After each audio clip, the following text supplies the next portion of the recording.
All right, so best fish you've ever caught, not just charter fishing, like your whole life. What's your favorite fish you've ever caught? Beyond a shadow of a doubt, the Pacific sailfish. I went to Guatemala last October, and we were able to reel in sailfish till I was just exhausted. And it's been a dream of mine to catch really any member of the billfish family.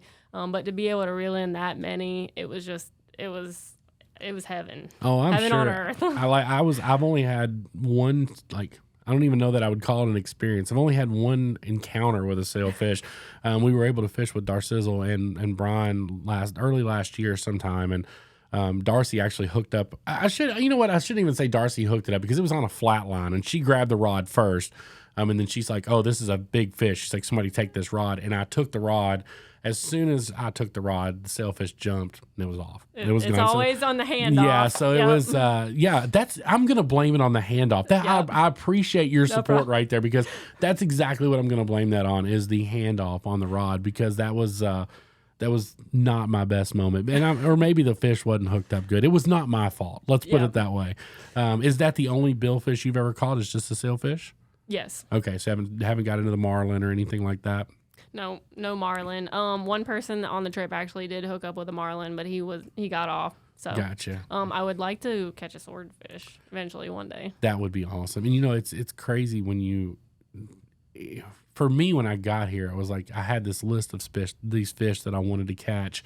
And obviously that list has changed as I've caught some of those fish. And like back then I was like, man, if I could catch a 26-inch redfish, I'd be happy. And then when I finally caught one, it's like, if I could catch a bull red, I'd be happy. And now I'm like, I was like, man, I really want to hook into a sailfish. And it's like, how did I go from wanting to catch a speckled trout of any size to now I want to go out and target a sailfish? So it's an obsession. It really is. It really is. So I know you mentioned your dad. Does your dad still fish with you? As he gets up in age, I hope that he doesn't see this, because he's gonna hate that I say that. I'm gonna tag Rachel's dad, and I'll tell you guys, like, I don't care to tell you guys, I messed up and I didn't hit the record button, and we've already done this whole segment once, and now we're done. So I was really curious if you would say it again. So, Dad, if you're watching, she didn't just say it once; she said it twice, just to really make sure. But yeah, go ahead. Yeah. So, when I was a kid, my dad, making the nets and doing the mullet fishing and everything, we would always go out and, fish for mullet. My dad wouldn't even bring a rod and reel. But when I got older and developed an interest, he got more into rod and reel fishing. But I remember, like, being a kid, living in Clearwater, I used to think it was the coolest thing ever for us to wade fish for mullet. And my dad would always, he was a firm believer in, like, breaking the necks and letting them bleed out. So I would be like the mullet sack carrier, and that was like the coveted position. I mean, and I would like have one hand on his shirt tail, and then the other hand was this bloody sack of mullet. And now I'm questioning, whether they loved me or not. I know, that always, it never ceases to make me. I did a little bit of wade fishing out in Texas, and I think we caught some trout, we caught some black drum. And they would, like, of course, bleed a fish out. I don't want to be too graphic, but they would do what was necessary to bleed a fish out. And then they would string it up and they would let it float behind them. Yep. And in my mind, I'm like right beside these guys, and I'm like, wait a minute. There's nothing good that can come from this. I'm like, you're dragging a bleeding fish behind you. Now, I'm not really that scared of sharks. I'm really not.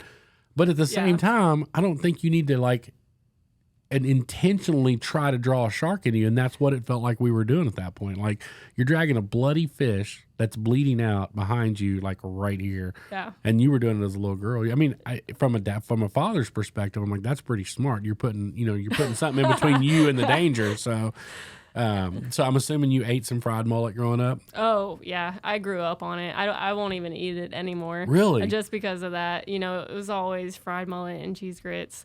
I do love a good smoked mullet. Now, I will smoke some mullet and eat them and make mullet dip, but I can't eat any more fried mullet. This is going to blow your mind. I've never, two parts to this. One, I've never eaten mullet, ever.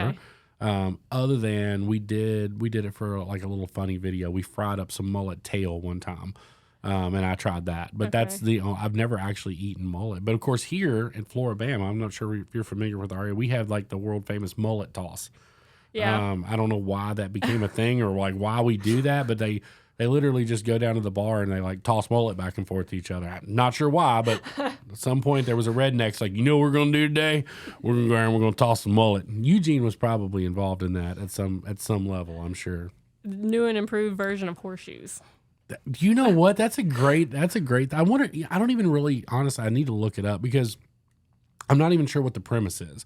Yeah. Like I know we did like an egg toss when I was a kid. Like you kept taking a step back to see who could make their egg last the longest. Yeah.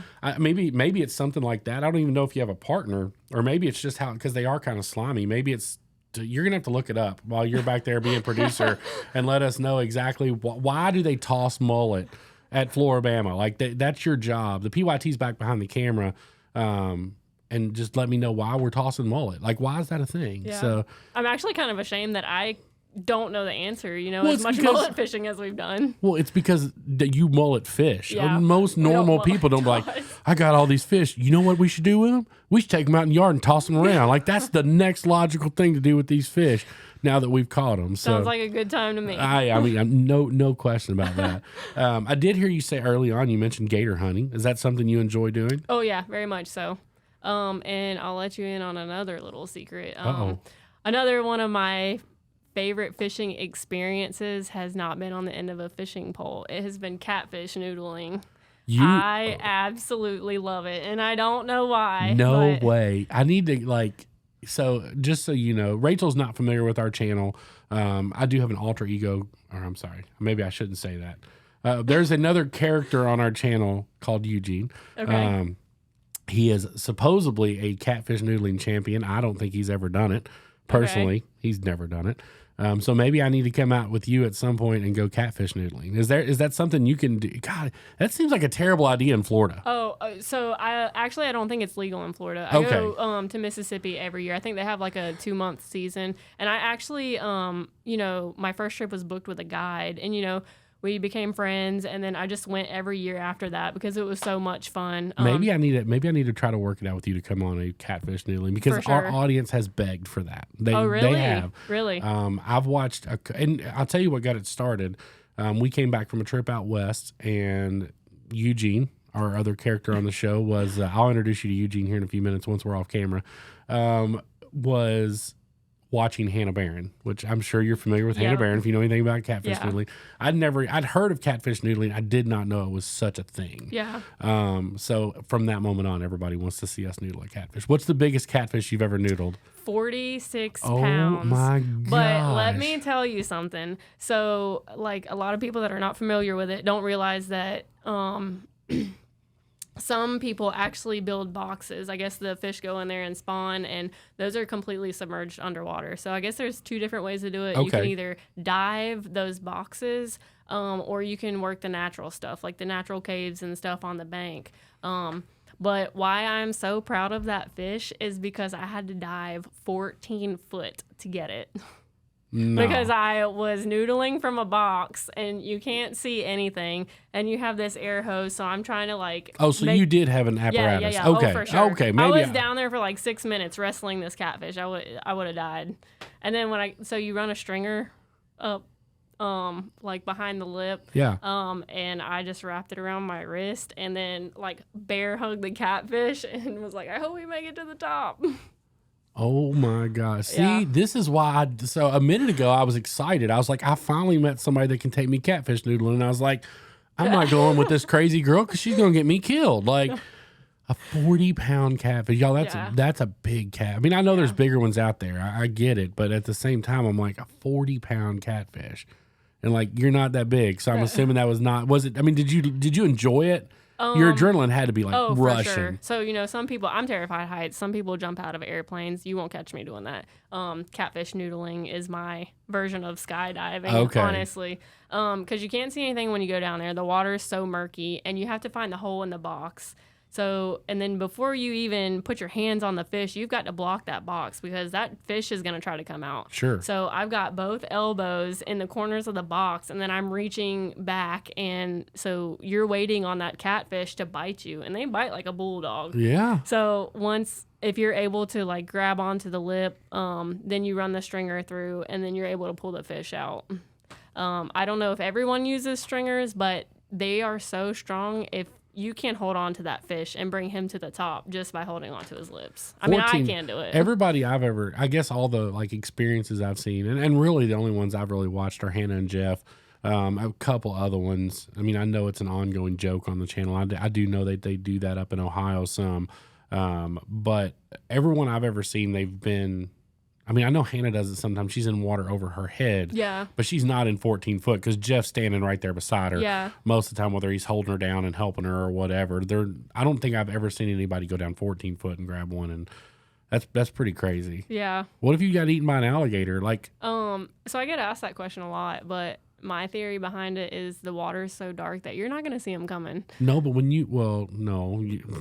that's not a good thing. When you say that, like, that makes it better. I mean, if I'm going to go, I don't want to know about it. Well, yeah, and you're not going to know about it for sure. I was down in the Florida Everglades. I just did like a 7-day road trip in a truck top camper. I redid the back of my truck and turned it into a little camper. And I was talking to one of the locals down there, and he had stopped by and he recognized me.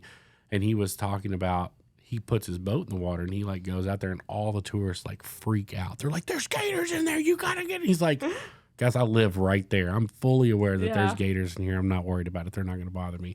My concern would be, like, I know for the most part, a gator's not going to just come up and tag you. Like, I get that. But my thing is, like, I've caught fish in the Florida Everglades and the fish flopping around draws gators. Attention. Like it definitely, I've seen them come into it. That would be my concern. Like, they're like, oh, look at this big meal. Yeah. And you're right. You can't see, and maybe they can't see either. And they're just like meat, and they just like eat. Like, so like that. Maybe I don't want to go. The more I'm thinking about this, maybe I don't want to go catfish noodling with you. Well, that old adage, what is it? Ignorance is bliss. The entire time that I've been out there, like, I have yet to see an alligator. So I don't think they have as big of a population as we have here in Mississippi. That's my story. You know, Louisiana is like the #1 gator hunting place in the world, right? Yeah. And I mean, you're not going to tell me if we have gators here and they have gators in Louisiana. I don't mean to like discourage you, but there's gators in Mississippi. No. I'm just throwing that out there. They're there. So. I have yet to see one. So. Well, it's funny because the first time I went down and drove Highway 41, it's one of my favorite places to fish in the whole country, and it's such a hit or miss place. I went out there and had banner days, and caught fish at every single bridge, and then I went down there and I've drove literally for 6 hours and never even saw a fish. Yeah. But I love fishing that area. But the first time I ever went down there, one of my buddies was like, "So did you see a gator?" And I was like, "I never saw one." He was like, "That's a problem." I'm like, "What do you mean?" He's like, "If you didn't see them, that means they were there and you didn't see them." He's like, "Because they're there." And honestly, I really wasn't paying that much attention. So the next time I went down, it was just like 2 or 3 weeks later, and I'm like looking around, and I realized where these gators hide. Like once I really started looking for them, and I realized how close I probably was to them. It's insane. She had a great gator experience. We talked about this on a podcast. We were at a place called Wooten's Airboat. It's right off a little canal there on Highway 41. We had fished it earlier in the morning, left, went and got some redworms, and came back. And she was going back over to the exact same spot she'd fished earlier. Well, when she walked over there, I'm talking like probably a 12-foot alligator laying on the bank, sunning. She thought it was a rock because she had just fished there that morning. She literally got right on top of it before she realized. And I look up, and she is just hauling butt back across over the car. She's like, "Alligator over the alligator," and I'm like, "Yeah, he's there all the time." And she's like, "He wasn't there this morning." And I was like, "Well, he's back now." So, have you actually harvested gators in Florida? Oh yeah. What's the biggest gator you guys have ever harvested? Not too big. I think the biggest one has been a little over 10 foot. That's still a big gator. Yeah. And then do you enjoy eating gator? I do. Do you? Mm-hmm. I've never had. I use the term real gator loosely because I'm sure it was real alligator, but like, in my opinion, I don't really consider something real until I've had it out of a restaurant. Yeah. Like, not in a restaurant, I mean. So like, if I come over to your house and you cook gator that night, that's when I feel like I've really had alligator. And the only alligator I've ever had was like, I think on a cruise ship one time and at Rockin' Tacos. And I really wasn't a big fan of it either time, but I don't really count those two either. And I hope that makes sense to the audience. Like, when you get something like that, exotic like that at a restaurant, I don't really know that you're getting the real experience of what it actually tastes like until you go to, Jim Bob's house, who knows how to cook it. That's when you're going to get the real experience of what alligator tastes like, I feel like. Yeah. What's your favorite way to eat it? Just fried. So I've never actually cooked it myself. Sure. So my mom will cook it. I've had other people that have prepared it, and it's been very good. From what I've heard, the secret is soaking it overnight in buttermilk. Oh my gosh. But don't quote me on that. No, I've never actually done it. Let me tell you something right now.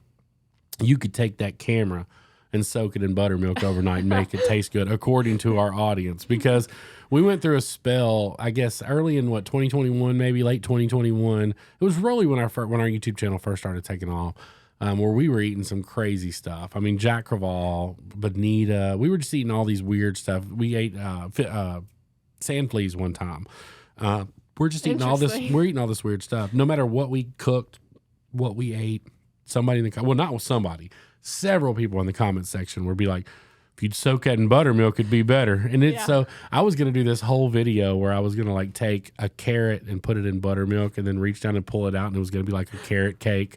I was going to do all this stuff because so many people, I still need to make that video at some point because apparently you can soak anything in buttermilk and make it taste amazing. I don't know what it is about buttermilk. From the look on her face, I think we have an answer about the mullet. Oh.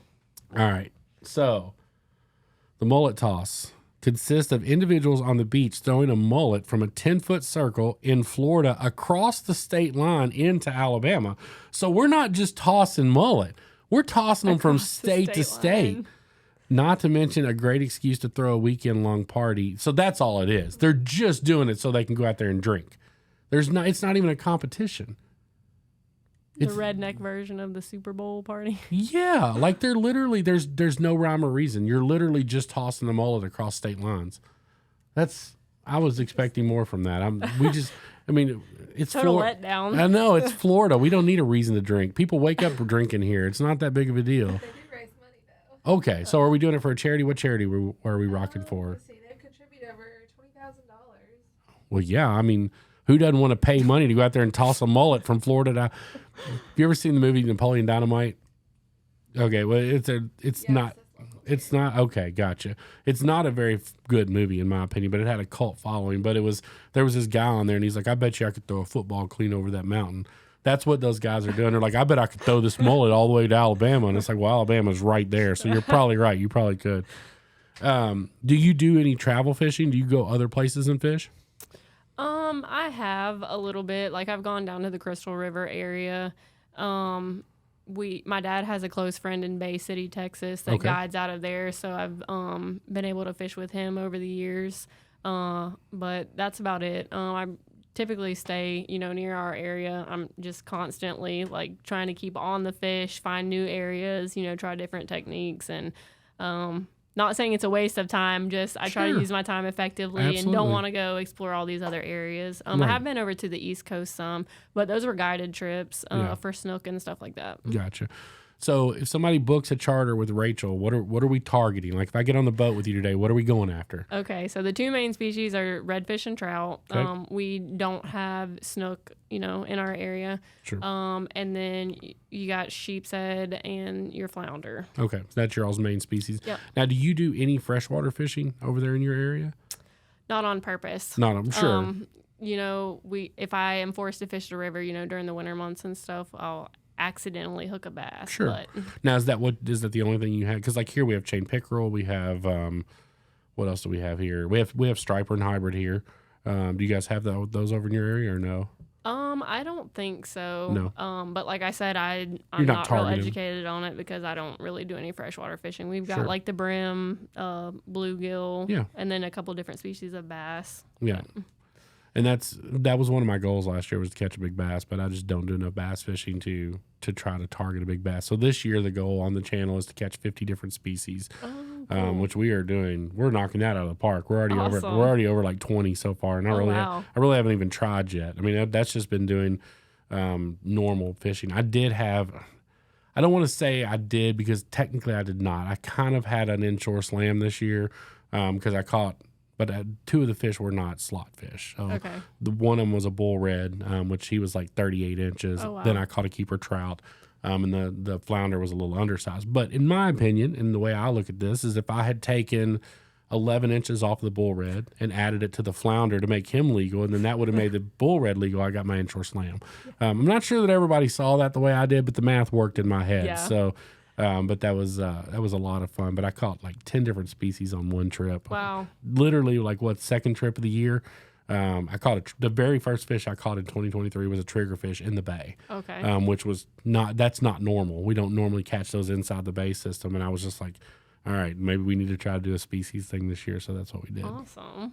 But guys, again, huge shout out to Rachel for coming in. Is there anything you want to add that I may have left out? I'm trying to think about all the stuff. I think I hit on all the high points, but if there's anything you want to add? No, I really appreciate you guys having me here. I never would have thought, within my first year of guiding that I would have been presented with an opportunity. So I hope everybody watching, kind of take into account that I've never been in front of the camera before. You have crushed it. Like I'm actually surprised at how well you did. I don't think I'm even gonna have to do any breaks in here. The one mess up we had was my fault, not yours.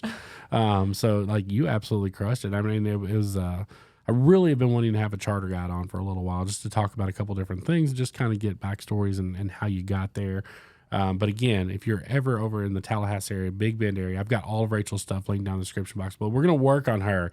We're going to take her to lunch when we leave here, and we're going to work on her on her social media. We're going to try to get her to start filming and doing some stuff.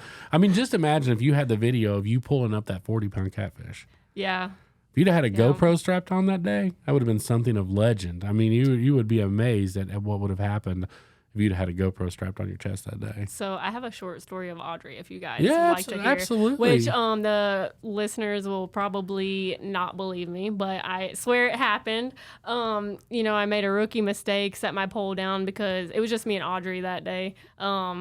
We weren't really catching fish. We were just kind of goofing off, and she was like, "Mom, I'm hungry." So I reached into the cooler, and boom, there goes my rod. And I was like, "Oh, I knew better. Why did I do that?" So I was like, "Well, I'm not gonna leave her in the boat unattended." So there goes my $60 combo. Not a big deal. So 10 minutes later, Audrey's sitting there and she's like, "Oh, I got one, but it's so heavy, Mama." So I go over there and I'm thinking she's hooked up on the bottom. Well, it's slowly coming in. So I'm like, wow, this is going to be a really big clump of oysters. And then all of a sudden I see the silhouette of my pole coming towards the boat. I was like, no way. So somehow, like, her hook managed to hook in the eye of my pole that went overboard just 10, 15 minutes prior. Okay, and then if that's not believable, I finally get it to the boat, and it's boom, boom, boom, boom. And I was like, are you kidding me? It has a fish on it still? So I was able to get that fish in, and we caught a 32-inch redfish. That is phenomenal. I mean, that is so cool but I mean, the chances are good. I always think that because if it falls across the line, and it runs down the line, people always like, there's no way. I caught a rod one time, not my own, but I'm like, there's a decent chance of that though, because you got a big rod. All it has to do is just cross that line and you got a chance to get that hook in it. But how excited was she that she got your rod back? She was so excited. She talked about it for a month. Like the poor lady at Walmart checkout, she's like, "Did you know that I caught my mama's fishing pole?" That's awesome. So she's already telling her little fish stories. Oh yeah. That is so cool. And it's one of those, I firmly believe like that as a parent, when as she gets older, there's nothing she's not going to look back on, and those are going to be the happiest times of her life. Even if she doesn't fish her whole life, she's going to look back on those times with you and her on the boat, and there's just nothing else you can do to replace those kind of memories at all. And do you mind if I stretch it out just a little bit? No, we got plenty. As long as that thing doesn't hit 2 hours, we're good. You roll on. Okay. Because working on my social media skills is a goal for this year.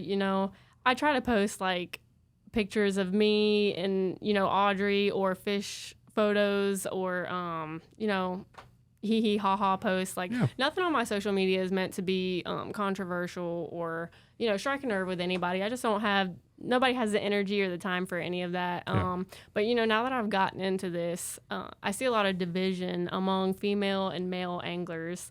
And it's not something I've really talked about. And when I say anglers, I'm talking more of like the captains, the guides, whatever. Sure. And I really realize that, it's a competitive sport. It's an industry that's just competitive by nature. Nobody wants to pull up to the dock and wants to be the low man on the totem pole. Everybody wants to have the best day every day. I completely understand that, but I'm a firm believer in giving credit where it's due. And, everything that I've learned about being on the water, whether it's safety, navigation, fishing, any of it, has been taught to me by, my dad and his friends that, they lived it, they worked it, they spent, a bazillion years in the industry. And And I just want people to know that, there's such a narrative being pushed about, I am woman, hear me roar. If I can do it as good as a man, if not better, stuff like that. And I find it, kind of disrespectful to our male counterparts. And then, if you dig a little bit deeper, this might strike a nerve, but it's just something I'm passionate about because it's a male-dominated industry. And yes, it is. But if you are 110% honest about it, like fishing is hard work. It really is. I mean, from getting up at daylight, loading the boat, you got to put people on fish. You're fishing in the heat, the rain, all that stuff. Then you got to come in, clean fish. You got to get the boat ready for the next day. If you're doing that 7, 8, 9 days in a row, it's exhausting. And, men are just built different. And I think that, one way that we can make a change is by getting out there and doing it instead of, talking about it. And, you have to have a teachable attitude because nobody's taught themselves everything they know about fishing. Right. You've learned something, whether it's from a YouTube video or, a captain. And it's just something that I'm really passionate about. I want to encourage other people, not just women, to get on the water. I mean, yes, I definitely want to do that. But I want to encourage, people to chase their dream, people that are on the fence, I want to encourage them to take that leap and then look back 10 years from now and say, it's the best thing I ever did. Yeah. Or like being a single parent, I want to encourage more moms, to get their kids out in the outdoors. It's just all about, all around encouraging other people. And, I think the best way, to make a change is just to let your actions speak louder than your words and 100%. To show up and put the effort in. Yeah. And I mean, I didn't want to come across wrong when I started this. I didn't bring Rachel in just because she was a female captain. I brought Rachel in because she was a newer captain, and I knew because it's one of those things where if you talk to somebody that's been doing it for 10 years, sometimes they're a little more bitter. I mean, they just by nature of people that do anything. So I knew I wanted somebody that was fairly new. And I definitely wanted somebody who had some recent success, which obviously Rachel has. But she's absolutely right. The best way to bet on yourself, going back to kind of the theme we talked about earlier, is to do it. I mean, you can sit there. I've heard so many people, and you mentioned earlier the keyboard warriors. And it's my big thing is I'll catch a fish that'll be a really good fish for me, and inevitably there's always somebody in the comment, well, I caught one in 1985 that was twice as big as that. And I'm like, well, I never said this was the biggest one that had ever been caught. I just said this is the biggest one I've ever caught, and that didn't change a thing. But there is so much of a competition, and it's like really, truthfully, when you start stepping out and doing the kind of things that Rachel's doing right now, your really only competition to be yourself in the day before. Exactly, and that was going to be my next statement. Like the only person that I want to be better than is the person that I was yesterday, and that is definitely for the purpose of my clients. Like I'm in the business of putting people on fish and ensuring that they have a great day. And I want people to book a trip with me because they know, no matter what, I'm going to have an upbeat attitude. They're going to have a good time. And hopefully we're going to load the box with fish. And, that's what I'm worried about. Yeah, exactly. And it's like, you have to understand when you do, and whether you're going out with Rachel or whether you're going out with another charter captain, whatever you may be doing, you have to understand that it's about the experience of the day. Now, do we want to catch fish? Sure, all of us want to. Every time we get on the boat, we want to go catch fish. I mean, that's what we're out there for. But at the same time, you can cause yourself to have a bad day of fishing. And I know that sounds like absurd, but you really can't. I've done it to myself before. I can't tell you how many times I've went out and like, I'll give you a prime example. The first time Sarah went to South Florida with me, I'd never caught a peacock bass at this specific spot. I'd caught one small one, but I didn't even really count it. And like my whole goal was to catch peacock bass. When I got out of the car, I was a nervous wreck. Like, I don't know what, I was rushing. I wasn't like doing the things that I knew to do. I'd picked up some different knowledge at that point, and I was all over the place. Like my heart was pounding. I don't know what was going on. Still to this day, I don't know what was going on. So we went to a different spot. I hooked a big fish, lost it. And right then I'm like, okay, I need to take a step back and calm down. So I told her, I'm like, let's go back to the very first spot we went. We went back. This time I was same bait, same lures, everything. A little bit later in the day, but nothing major changed. And then all of a sudden start catching fish. Yeah. But I relaxed. I wasn't that first like 15, 20 minutes, I was just like, just doing stuff I knew I shouldn't do. And that's the way it is. So when you go out with a charter captain or when you go out on your own, go out and just enjoy the experience. The fish part of it will come. Maybe you catch fish and maybe you don't. But if you just go out there to catch fish, it's not going to be as enjoyable as what it is you go out there for the experience of being on the water, enjoying time with your daughter, with your son, your dad, whatever. I mean, Dad and I went out the other day and we didn't really catch any hero fish, but we had a really, really good day. And it was just, I got to spend some time on the water with my dad. It was nice. So anything else you want to add? We got plenty of time. We've reset the camera now. We're good to go. We can go forever. I mean, just it's really been a blessing to be able to do this. Well, we're small time. I don't want to make it sound like we're bigger than what we are, but I think we can definitely drive some business your way. We have a clientele that asks all the time about charter captains. So, well, I really appreciate you guys having me out, and just like I said earlier about the learning experience. This first year, really putting myself out there, really trying to book trips, I have received so much positive engagement, and I really appreciate everybody, like whether you're liking my photos on Facebook or you're sending me a message about how inspirational what I'm doing is. I just want everybody to know that it's just not all glamorous. I mean, like you said, you had anxiety about catching your peacock bass. I'm not gonna lie, like the first couple trips, I'm like, I didn't sleep the night before. I was like, this is, I'm actually doing this. I can't believe it. I hope we can load the boat tomorrow. Like, just had so much anxiety because it was so new. And there's just, constantly things that are coming up, and it's just been a heck of a learning experience. And nobody posts the bad stuff on Facebook, but it's hard work. But if you're determined and dedicated and you stick with whatever it is that you want in life, you'll make it happen. Yeah. And it's, no matter what you do when you're doing, it doesn't matter what you're doing. There's always a glacier effect. Yeah. Whether you're a charter captain, whether you're a content creator, whether you work at a factory, it really doesn't matter. There's always some type of glacier effect. Everything looks so great on the outside, especially in the content. I mean, I know you're not a content creator, and that's one of the reasons I wanted to have you on. We're trying to do other stuff besides just content creators this year. But a charter guide's the same thing. You're not going to post pictures of the days you don't catch fish. You're not going to go on Rachel's website or on her Facebook page and she's holding up nothing. Be like, well, we tried today, guys. It's just, that's not what happens. I mean, it's just not realistic. Same thing on, YouTube or Facebook or wherever you're watching this at. There's always a glacier effect. There's always a lot that you just don't see. And if you're not familiar with the glacier effect, it's super simple. It's just like 90% of what goes on to create what you're looking at is under the water. You don't see it. Just like you said earlier, photography, videography, charter captain, whatever you're looking at, they're like, oh my gosh, that's a lot of money for 4 hours.